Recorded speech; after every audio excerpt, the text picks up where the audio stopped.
Yeah, yeah, yeah, yeah.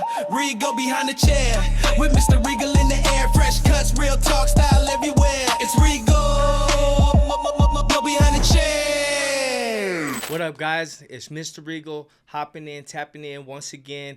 Regal Behind the Chairs. This is the new podcast that we're about to drop coming soon. So, my name is Albert Archuleta, aka Mr. Regal. You know, that's where we got the Regal from. Regal, when I first came up with the barbershop, means fit for a king or a monarch.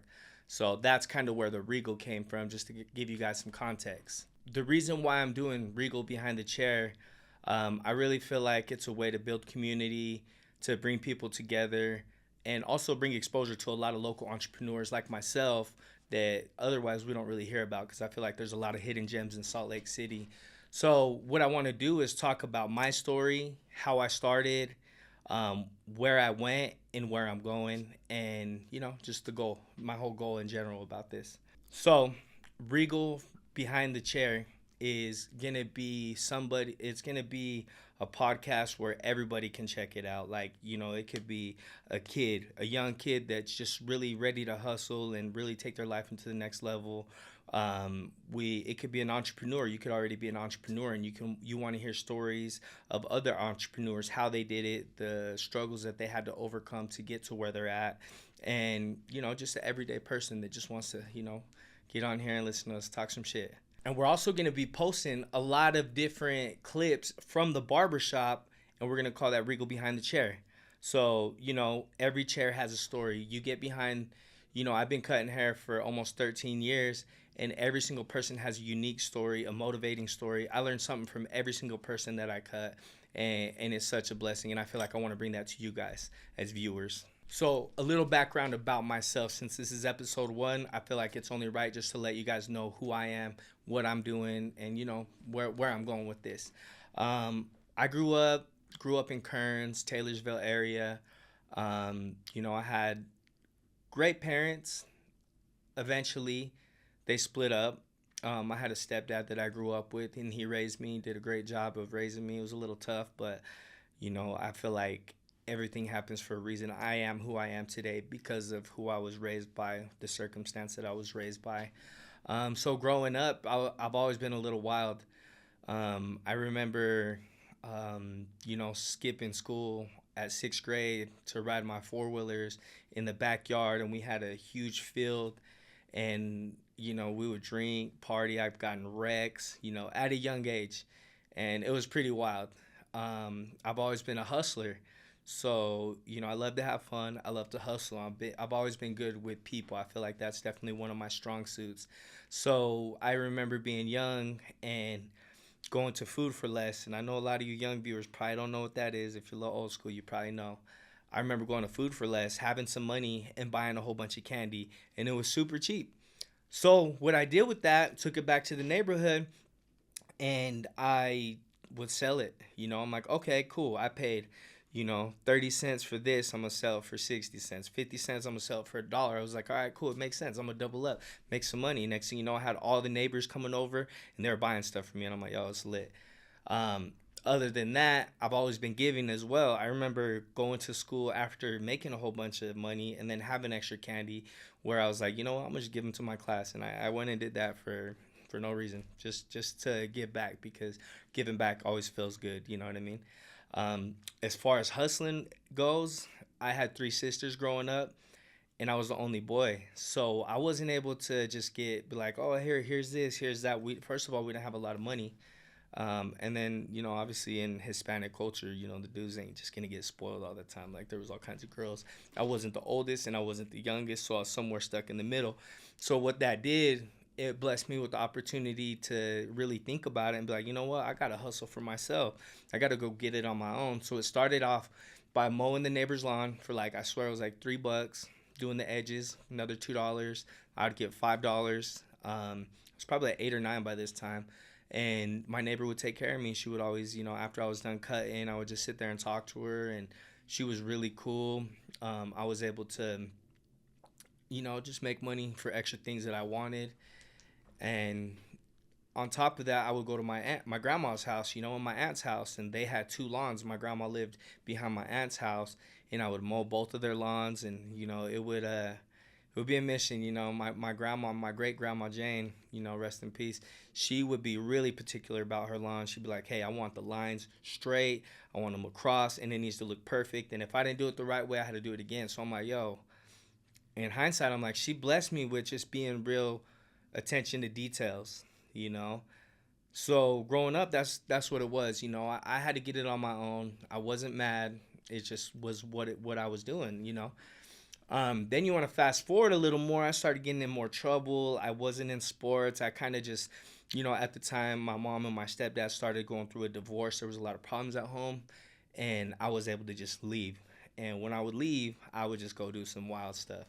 Like, there was a time I remember we stole a car. I was in 8th grade. I remember trying, you know, substances at a young age and stuff like that. So it just kind of, all this stuff kind of molded me into who I wanted to be at the time and who I thought I wanted to be. Um, then later down the road, I started getting in trouble. I started hustling, right? Like hustling.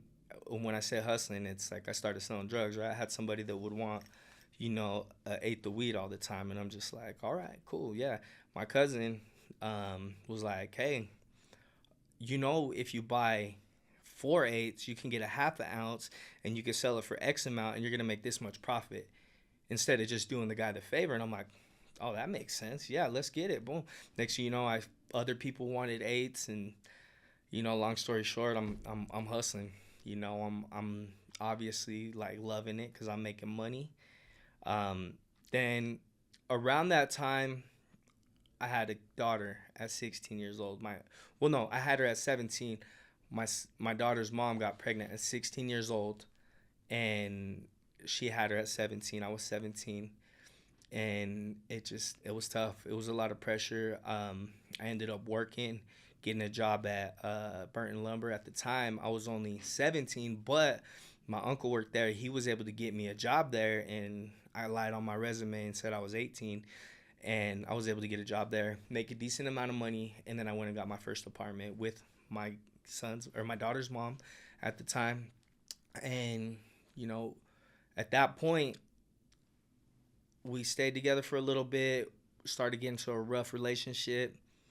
Next thing you know, she gets pregnant again, and I'm like, wow, I'm not ready for another kid. So and it wasn't even a year later that she got pregnant. It was pretty quick. So we were pretty it was stressful. So what ended up happening is we broke up completely. I ended up just kind of going through a funk where I was like depressed. I started selling more drugs. I started getting into trouble, started getting into the streets a little bit more. Then next thing you know, I'm selling drugs, gang banging, and we're just doing wild stuff as a kid, and partying. Like, don't get me wrong, like I had fun. I had a lot of fun. There was definitely some dark times, there were scary times, there was dangerous times, and just through all that, I learned what it felt to be part of something. And I really liked that. I was like, yo, that's what's up. Like, these are my homies. These are this is what it is. It was like family. So I think in a sense, I'm like, okay, maybe I was trying to compensate for the family that I really didn't have at the time because the family was a little broken up. So I went to the streets, like I said. And then, yeah, next thing you know, I'm hustling, making money, having the time of my life, partying, and one day I was leaving, the place where we were partying at. Mind you, one of our close homies was ended up on Utah's Most Wanted, so it just brought so much heat to the house, right? Like, we would see cops out, like undercovers outside. We'd have parties there, and it just was wild. So one day I was leaving from a party to go get beer, and I was 18, 19 years, I think I was 18 years old when I caught my first charge. So I was 18 years old. I was in a nice Cadillac that I hustled up some money, and I was able to buy cash. I thought I was the man because I'm 18 years old, mobbing a caddy. And I'm driving past, and then a cop looks over. My windows are tinted. I have a screen. I just look like I was trouble. And not to mention, I had a whole car full of homies and some girls. So we pulled to the gas station. I had my friend get in the car and drive after we get the beer. So then I'm not getting pulled over because at the time I was dumb. I didn't have a license. You know, I don't think I had insurance. Like, I was real dumb. Like, I had no business out there thinking I was cool. But I don't think I was really too worried about prison and stuff like that at the moment. So after that, we get pulled over by that cop that we drove past. He looked immediately at me and he was like, "You were just driving." And I was like, no, I wasn't. Next thing you know, he's like, "I'm gonna need you to get out the car. You're the owner of the vehicle. Get out the car." And he started questioning me, and I'm just like, he's like, "Can I search you?" I'm like, "For what? No, I didn't do nothing. Like, I wasn't driving." So I'm lying to him, and then I just get patted down. Or no. I was like, "Yo, you can't search me." So he's like, "Oh, really? That raises a red flag." And I'm like, "Yeah, but I just don't want to get searched. Like, that's my right, you know?" And he's like, "Okay, cool. Well, what's your name? What's your, I gave him all my information from ID. Well, I had a warrant out for my arrest for underage drinking. Stupid little warrant out of West Jordan. And that gave him probable cause. He's like, "Okay, well, now I'm arresting you. I'm taking you to jail for your warrant. So I'm gonna ask you again, do you have anything on you?" I'm like, "I just didn't say nothing." And he's like, "All right, cool. Hands up, search me." I had some ecstasy on me because it was partying, you know. There's party drugs. We're selling them. Like, it was lit. So that I went to jail. Caught my first felony at 18 years old. Took away all my gun rights. Like, just started ruining my life. Fast forward a couple months later, I'm still hustling. I get out on bail, and I'm like, you know what? It's good. Whatever. I'll deal with that later. I get out on bail. Boom. We get raided, and yeah, they found more drugs. Caught my second felony too for distribution in within 3-4 months. So that's when I went to jail. Had to fight my case. Ended up pleading to 2 third-degree felonies. Which in hindsight I'm like, yo, man, I probably could have beat that, but at the time I didn't know about a lawyer. I didn't know about public defenders. They weren't really trying to help me, so it was kind of like, whatever. I'll just go through probation. I can handle that. So go to jail, get out, start probation. Life's just too lit. Like, I can't just chill. I don't want to sit at home. I'm like, nah, hell no, I'm partying. Like, I don't want to work. I'm gonna hustle. I'm gonna just bullshit my PO and say, no, I got a job coming. I got an interview at this place, and I just bullshitted him along. 9 months down the road, my PO shows up to my house. Long story short, he found stuff to send me back to jail. I go back to jail, and at the time, I ended up having they charged me with a felony 3 for a weapon, which was like a knife, like a stupid knife. But they was just trying to get me with anything, and they had all kinds of violations for me: not getting your GED, not doing your community service, not doing your classes, not having a job. And they're like, "We'll drop all these violations if you admit to a weapons charge, but we won't charge you with a felony. We're just gonna charge you for a probation violation." I'm like, "Yeah, cool, let's do it. I'll get out." I'm in my head. I'm like, "Oh, they're gonna revoke and reinstate me." No, hell no. They did that, and then I went with my lawyer, and we went up, and they're like, "Yeah, he admits to this. If you drop all that," and they're like, "All right, cool." And then, my lawyer was like, "Yeah, we want to recommend he gets out. He has kids," because at the time I had 2 kids. And we want he's gonna get a job. He's gonna do good. And I'm all on the side. I'm like, yeah, I'm gonna do all that. And as soon as she was done talking, the prosecutor was like, "No, Mr. Archuleta has gang affiliation. He was caught selling drugs, and he got caught with a dangerous weapon. We want to recommend prison time." And I'm like, "What?" And then the judge was like, "Okay, I heard both sides. All right, we're gonna forthwith you to the Utah State Penitentiary for a 0 to 5 commitment." And I'm like, "Did he just say I'm going to prison?" And my lawyer just didn't even look at me. She's like, "Yep." So then, bam. I go back to the cell. All my homies like, "What's up, bro? You getting out?" Because I'm confident. I'm like, "Yo, I'm getting out. Like, there's no way they're gonna keep me in here longer, let alone send me to prison." And I go back, and they're just like, "Yo, bro, you getting out?" "Hell no, bro. I'm going to prison." They're like, "No way." And I'm like, "Yeah, bro. I don't know what the fuck." But so yeah, I go to prison. And I went in when I was like 21, and they gave me 13 months. So I got out when I was 22, paroled January 2011. It's a huge day for me. Like every year that I get out, or that I'm staying out, right? Every year that January 11th comes by, I'm like, yo, thank God for another year. Stayed out, went to prison, never went back. So as far as my barber journey goes, um, it goes back before I even went to prison. I had my barber, Jody Joe. We grew up in the same neighborhood, so we knew each other, but we just didn't hang out. We had friends of friends, so there's times where we hung out here and there. And one day, one of my great friends, Juan, rest in peace, introduced me and Jody Joe, right? One of the most blessed introductions I could say to like, change my life. He introduced me to Jody Joe to where we was officially being cool, and I went and got my hair cut, and he gave me a razor fade, cleaned me up super nice. We chopped it up, man. We had barbershop talk, right? Like I sat there and was like, yo, this dude's hella cool. Like, I can't believe there was a point where I was like, I was a kid. He was a little bit older, but either way, we almost got in a fight. And neither of us were backing down. We ended up just kind of letting bygones be bygones, and we ended up going separate ways. So a lot of years I kind of was like, man, I don't fuck with that dude. But then when my homie Juan, which is a really good like brother of mine and a brother of his, brought us together and was just like, yo, fuck the bullshit. Like, y'all need to just kick it. We did.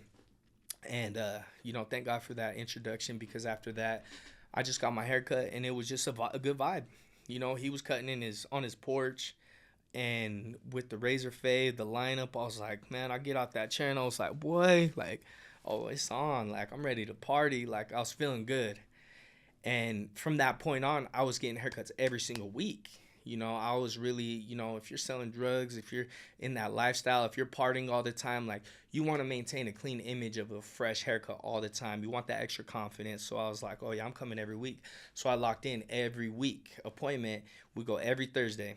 And me and him got really close. Like, for y'all that have a barber, if I'm your barber or your barber's, you guys know that's just a dope ass relationship. Like, that's a spot where you can just talk and express yourself and just really just get to know somebody. And especially if they're, somebody that you look up to and somebody that's further along in life than you, or if they're not, it doesn't matter, but it's really good for the soul. So that was our relationship. Boom, next I go to prison. Obviously, I'm not getting my hair cut. He writes me, one of the few homies to write me. And he just was like, yeah, bro, when you get out, we should start a barbershop. You should start cutting hair. I wrote him back, and I said, haha, nah, like, I can't even picture myself being a barber, bro. Like, you're tripping, because in my mind, I'm just like, yo, like, if I'm gangbanging, how the hell am I going to be like, hey, what's up, man? Oh, you from that side? Okay, cool. Like, I don't feel right not saying nothing or being a barber. So I had to make a decision, you know what I mean? So at the time, I was not ready to make a decision. I was in prison. It is what it is, So after, writing him that back, and, I actually had a friend in prison that I had got real close with, and he was cool, and he talked about barbering, and I'm like, oh, for real? And he just had all kinds of ideas for a barber shop and a barber bus, and like, it really made me think about it, because it registered to like, okay, my homie, he would, he's talking about me being a barber, and like, it just was weird. And then I also got a haircut in there, right? Like, I got my haircut by a razor, and then they broke the top off the razor, put it in the comb, boom, faded me up, and I was like, yo, what the hell? Like, I was like, I got a haircut in prison, because normally I just shave my head. I'm like, whatever, I ain't tripping, I'll just shave it bald. But it's cool to get a haircut, no matter where you're at. Like, it just feels good. So after that, I did a couple haircuts in prison. Like, for some reason, there was one of the dudes that I met in there. He was hella cool, and he always seen that I had a nice haircut, which that's why. But he'd be like, bro, give me a haircut. And I'm like, bro, I don't know how to give you a haircut. He's like, no, bro, just try it. It doesn't matter. Just try it. You can mess me up. I'll shave it bald. I don't care. And he was already thinning. He's like, I want it high and tight. So I got out the razor, shaved the bottom half, and then blended it with the comb. It was a chili bowl for sure. Like, whatever. Like, I fucked him up. But he came back, and he paid me 1 or 2 soups, right? And I'm like, oh, yeah, hell yeah. Hey, it's not like I needed the soups, because at the time I was hustling. I've always been a hustler. In prison, I was in Lone Peak, and at the time in Lone Peak, they sold cigarettes on commissary. They sold cigarettes on commissary. They sold chew and stuff like that. So I started 2 for $1 in cigarettes because one of my homies gave me a half a pack of cigarettes. Like, here, hustle this up. You the day before commissary, you 2 for $1 them out. Keep track of everybody you did. Boom, you turn one into two, two into four. You know, you guys know the rest. So, anyways, I would just do it. Like, I didn't do it because I needed to. I just did it because he was cool, and I was like, fuck it, I'll try it. So, I get out of prison. You know, a lot of growth happened while I was in prison. I had to read. I had to work out. I gained 30 pounds. I really missed my kids. Watching your kids grow through pictures is devastating. Like, I hope nobody has to deal with that. But unfortunately, that's the reality of life and that life. So I get out of prison, and when I got out of prison, I wasn't thinking about barbering. My homie probably mentioned it to me, but it wasn't something that was like, I had to just work and get a job for parole. And I had my kids, so I had to take care of my kids and my obligations and pay bills. I had to get a car. I was super, you know, you get out of prison, you think, you know, you're set back, like, in so many ways that I knew I had to work. So what did I do? I went and got construction jobs. I went and got warehouse jobs, and it was just a rough time. Like, at the time, I just didn't like people talking shit to me. I wasn't happy. So I would get in fights at work. I would show up late. I wouldn't show up sometimes. You know, there was a time where feel like, now that I look back at it, I was depressed, because when you're hustling, you're having fun, making money, and then you got to, like, be good and work, and you don't really understand, like, to enjoy the simple moments of raising your kids and being with family. You know, you don't really see that, because you're like, what fun to me back then was partying, drinking, chilling with girls, and just making money. So at the time, I just didn't really know what I wanted. It was miserable because the construction jobs that I worked, I wasn't bringing in a lot of money. I had to pay child support on top of that, and it just was a dark place for me, and I wasn't happy. So I went through years of going through that, but I finally got off parole after like 2.5 years, like, maybe, I don't know, a year and a half, 2.5 years, I don't know. But I got off parole, and in 2013, I had a job doing, we would do solar, like, they were like satellites. And anyways, I got a job with my friend Fats, that's my partner, man. And he got me a job, and I'm basically riding lifts. I was making $18 an hour, and at that time, like, I was like, yo, I'm balling. Like, this feels good to make good money. You know, I remember I made $550 a week, and I was like, yo, this is good money compared to what I was making before. And next thing you know, the project was over, and they're like, boom, you guys are laid off. And at that point, my son's mom, you know, my wife at the time, she told me she was pregnant a little bit before that, and I had a son on the way. So when I was working, I'm like, oh, everything was good. But the moment that I got laid off, I was like, holy shit, like, I can't be having this happen to me. Like, I have a kid on the way. We're already struggling financially, and to bring another kid in this world while you're struggling financially is just unfair. So I was like, I got to change my life. At that moment, I called my homie Jody Joe, the barber. You know, I'm like, what's good, bro? Like, you know, he's a dude that I have that's like a mentor to me. So I called him. I was like, what's up, bro? Like, damn, bro, I got laid off again. He's like, damn, for real, you know? And he was like, you should go to the barber school. And I sat there and I was like, well, shit, that might sound like a good idea. So at that point, I was like, damn, you're right. So I called the barber school. They're like, yeah, you know, you can come take a tour. Registration $75. I bullshit you not. I had like $80. I was broke as hell, broke, and I had to make that decision. Before even talking to my girl at the time, I was just like, damn, am I gonna do this? I actually did talk to her, and at the time she was scared.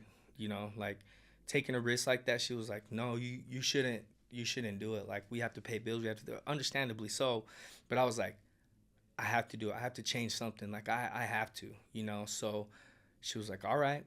So I fucking paid the $75, all my money. Like, I have $5 in my pocket, broke as hell. And I said, send it, let's go. I got the tour. They're like, all right, you start like October 5th or something like that, which was like 2 weeks later. And I'm like, fuck it, I'm a barber now. Like, I'm about to be a barber. And in that time, I basically had to change my mindset, right? Like, just like how I was thinking back in prison, like, if I want to get into barbering, I can't be out here gang banging, like straight the fuck up. And that goes against everything that I was raised and my family and my homies and cousins was going against. So it was really hard to fucking swallow that pill. But I had to think about my family, put my family first, and I thank God I did, because I just basically laid it to rest as far as the gang banging goes. Stayed to myself, started school, and that's when the hard shit started. My first haircut, they get you on the floor for like, I mean, at first you're in the mannequin room for like 3 weeks. They teach you how to start the hair long, section it, do zero elevation, just basic long hair, and then you slowly cut it down to different haircuts. You got like a slick back, then you do a fade, and then design, and then next thing you know, boom, you're out on the table. I mean, on the floor. And once you get out on the floor, I remember my first client. It was some dude. He looked like, he was a little hood. And I was like, yeah, man, I got you. Boom, sit down. And I start cutting him up. He's like, yeah, let me get a taper on the sides, whatever. And I'm like, all right, perfect, cool. I've seen plenty of videos. Like, I'm more than ready for this. Hell no. I start cutting his hair, and his taper just went so high.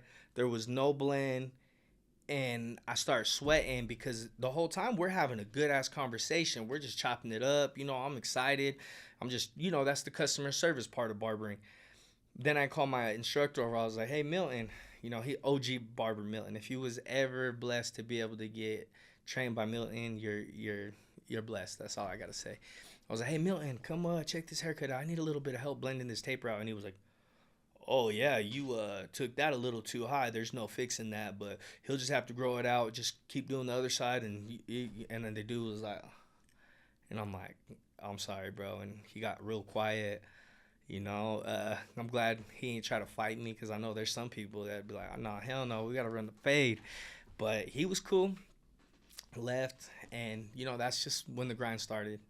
And I just constantly had to watch videos. I do not like messing up. Like, I hate it. So I would just work very, very hard every day to watch videos, to, bring people in to practice. I was taking every single haircut. And, that's where I started my journey in school. Throughout school, I was blessed to have great instructors. I was listening to everything. I learned as much as I can. And I would work as much as I can off of school. Watching videos, practicing on my homies and cousins. There was a time where it was winter break, right? Like, everybody's off for Christmas and New Year's and stuff like that. That was one of my busiest times, and I was 3 months into it because I started in October, and I probably did, 20, 30 cuts, and I learned all kinds of shit, got new clients. And by the time I went back to school, during that little break, while everybody was just chilling, they're taking forever on cuts. I'm over here blazing cuts out. I'm like, oh, damn, like, I'm really getting a little further because of the initiative I took. But at the same time, my mindset was like, yo, I got 3 kids and 1 more on the way.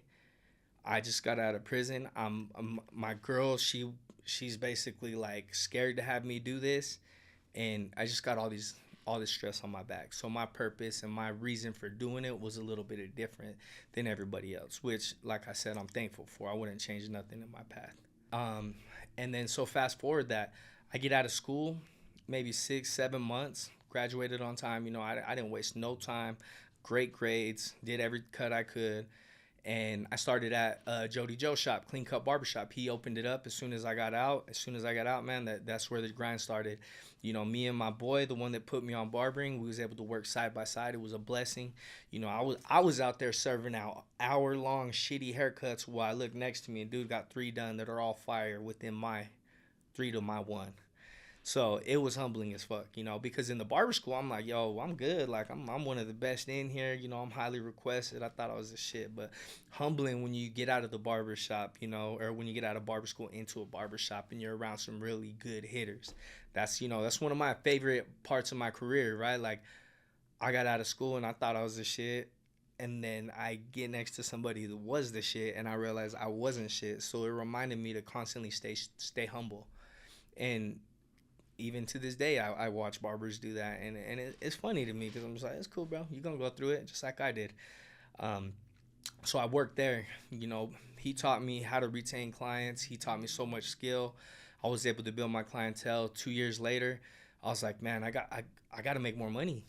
My kids aren't like it just wasn't working for me. Like I wanted to coach my son in boxing as well, and I wanted to travel.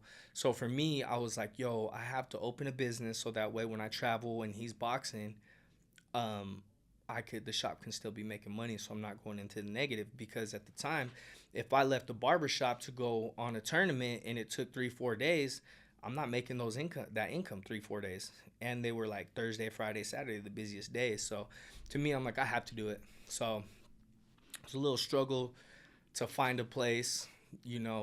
Thankfully, I just drove past my Murray location. There was a sign on the thing, spots available or something. And I just looked at it and I remembered it. And I was like, 385, da, da, da, da. And then I called it right then and there as I was hopping on the freeway. I got through to the owner, and the owner was just like, oh, you want to open a barbershop? I've always wanted to open a barbershop in the plaza. I feel like it would do great. There's a tattoo shop, a sandwich shop, smoke shop. It was just missing a barbershop. So, thank God he gave me the opportunity. No credit check, no background check, no nothing. I didn't have to worry about my record haunting me. I didn't have to worry about my shitty credit because at the time I was at like 500. And there's how I started Regal Barber Co. in Murray. I got a $3,000 loan from my stepdad that he blessed me, that I'm forever thankful for. Every single cut that I did, I kept my money and just kept trying to throw it back in rotation and just reinvest it. I had a lot of overhead that I wasn't used to, so I had to basically live broke and live, below my means. And that's a beautiful part of the journey as well, is just, I just grinding through it. And now fast forward, it's 2020, 2025, and I have 3 locations. I'm blessed. I have great employees, great management, and just everything that I have going on is a blessing. As far as entrepreneurship, I came in not knowing what I was doing. Never had a business. The closest thing that I could relate to it was hustling in the streets, and I'm grateful for that because it taught me a lot, like with products and stuff like that. It's just like, instead of me hustling in the streets, risking my time, risking my freedom, risking my money, having to worry about all these different, police and other, just like other things that could happen. I'm like, yo, business is the same thing. I'm taking a risk, but I don't have to risk my time. Well, yeah, maybe I risk my time, but I'm not going to go to jail or prison. I'm going to risk my money, but it's more of a calculated risk. You kind of know where it's going. You understand it, and you're going to really have to learn as you go. If you start losing money, you're going to be like, hell no, I don't like to lose money. I don't like to lose. And, that's basically what started. And living off ramen and being frugal on a lot of things is kind of what helped me prepare myself to the next location. So in 2020, when my second location came about, I was able to negotiate a really good deal with the owner because he was moving to California. Mind you, it was February 2020. Just negotiated a great deal, got the location, started remodeling, split up my barbershop from 8 solid barbers because we was cooking at the time. Split it up, 4 and 4, and then obviously hired new people, and then just had to start building brick by brick, the same thing as I did the first thing, but except for it wasn't new. So I kind of knew what to expect. I already had a culture. I had built a little bit of a name by then, and we had been in business for 4 years. So it wasn't the same as the first time. I had a lot more experience. I had a reputation, a culture, a brand to build on. And then bam, 2020, March 2020, what happened? COVID. And they shut us down. Like it was not only did they shut us down, but prior to the shutdown, everybody was scared to go outside. It was just slow. People didn't want to get haircuts. Like, oh no, hell no, I'm not getting cut by somebody. And you guys see people all the time. Like, hell no. So that was rough, and that lasted like a year and a half. Even when it like slowed down, people were still sketchy. And even to this day, in my opinion, I don't even feel like people get haircuts as much, because before that, people were constantly getting haircuts. Now I see people that only get haircuts for events. They work from home. They don't get them as much. Like, it's crazy what it did to the barber culture, but it built a beast in me because I had to keep it going. I still had to pay rent. And I ended up starting a hustle. Me and my homie H, we was selling hand sanitizer. We was like just doing whatever. Like, I remember I bought a 4-wheeler and flipped it. I bought a van. I just was doing whatever I could do to make money. And thank God, Regal Barber Co. West Valley is still here. It's thriving. It's big. I have great barbers. It's good. And then, yeah, a couple years ago, I opened up the Orem location. So that's where we're at with that. I've also done Regal Barber Expo a couple times with my boy Frank. It was a great experience. Stay tuned because next year we're going to drop another one. Probably just Regal Barber Expo by itself. But it's a blessing. That's what this industry did to me. It taught me business. Like, I started with obviously just cutting hair, but then cutting hair turned into learning how to run a business and all the different elements that come with it. And once you do that, you realize, like, wow, I can start another business. And as long as you're dedicated and you're ready for it, then that's just what it is. Once you start expanding your brain, I don't feel like it ever shrinks. Like, I've expanded my brain to the point where, like, I cannot, if I work a 9 to 5, don't get me wrong, it's not like I cannot ever work a 9 to 5, but I'm gonna do it with intention. I'm gonna save up the money. I'm gonna figure out how to be an owner, and just be an entrepreneur because it's in me. Another thing about me, since I'm just talking about myself, this is episode 1. I have 5 kids and then a stepson that I raised, so I count him. I have 6 kids. I'm blessed. One of my main passions, one of my main things, like, how do you do it, Mr. Regal? Like, man, you don't get tired? You don't, like, I have people that ask me that, not all the time, but just being with all the barbershops that I have, the employees, the stress that I deal with, like, how do you do it? And to be honest, it's my kids. I love my kids. They're my drive. They're who I do it for. I feel like that's what God gave me kids early for, is so I don't just go all the way down the wrong path and just not give a fuck. So to this day, that's my driving force. God's blessed me with kids, and that's what I do it for. And then also, I'm very passionate about barbering because it's not just a haircut. A lot of people think, oh yeah, I get a quick cut, whatever. No, it's the relationships that I build with people. I got, grandpas that I cut, their sons, and the grandkids. Like, to hear every single side of the, of life, like watching these kids grow up in my chair. I got so many kids that I've been cutting since they were little, and guess what? They're like taller than me, and I'm like, damn, what the hell, bro? Why is everybody getting taller than me? And it's a beautiful thing. You watch people's progress, you watch people deal with hard times, and at the end of the day, like, the journey's everything, right? Like, whatever journey somebody's going through, you're able to share that. They're able to share that with you, and you're able to be there. People are like, hey, I'm getting married, I need a cut. Hey, I'm getting a divorce, I need a cut. Or hey, like, it might not be, I'm having a new kid, I need a cut. Oh, hey, I'm going on vacation, I need a cut. You're there for a lot of the most important parts of people's lives. And to me, it's just such a blessing to hear all that information, all those different perspectives.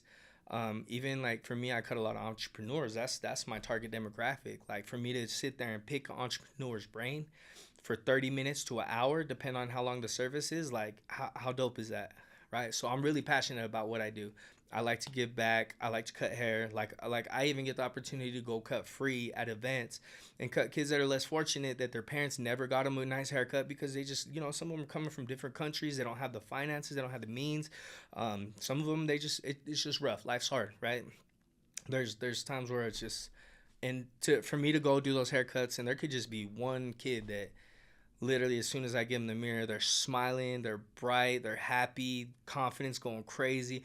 The mom's over there like, oh my God, my son's so handsome. Like, that type of stuff is what I do it for. That's how I know I love what I do, because I do it for free. I would do it for free, and I'm very passionate about what I'm doing, and I love instilling confidence, hearing about people's days, and maybe even, get my 2 cents on certain people, because I might have a little bit of good advice or bad advice, whatever they want, So that's what I love doing. That's my passion. My vision behind Regal Behind the Chair, why I created this, I just wanted a platform, to spread out to whoever. Who knows? Like, I literally enjoy what I do, because there's times where just words of encouragement, advice, it could help change someone's life. I have so many people that I cut that are such a big impact to me, that they've helped change my life. So why am I going to gatekeep that? I want to pay that forward. One of my, mentors, his name's Ivan. He's a beast, smart. I'm going to definitely have him on here for sure. He's there was a time that he built my website, helped design one of my barber shops, and just did so much for me. Let me stay at his condo in Cabo, like, for free. And I'm just like, bro, like, can I give you a free haircut? He's like, no, bro, like, I'm gonna support. And I'm like, bro, what can I do to repay you? And he's like, you don't need to, pay it forward. And I'm just like, damn, that's a good dude. And it's honestly a good thing to do, is pay it forward. So for me, I'm like, hell yeah, I'm gonna pay it forward. So this is part of me paying it forward for all the blessings I've got in my life, all my mentors that's helped me, put me in the right direction. I hope that each episode can maybe find one person to help inspire them to do something better with themselves, to, you know, maybe give them the courage to believe in themselves, to take the next step in their life, and just help in any way possible. Just because I'm blessed to be here, I have the connections, I have the network, and why not do it, you know? And plus, I love talking my shit. So, like, give me a platform to talk shit, have my homies here, the entrepreneurs, and just dive into the minds of people that are, you know, just somebody that you would want to look up to. Future episodes and guests, you know, I have people that been through drugs, you know, been addicted to drugs, turned entrepreneur.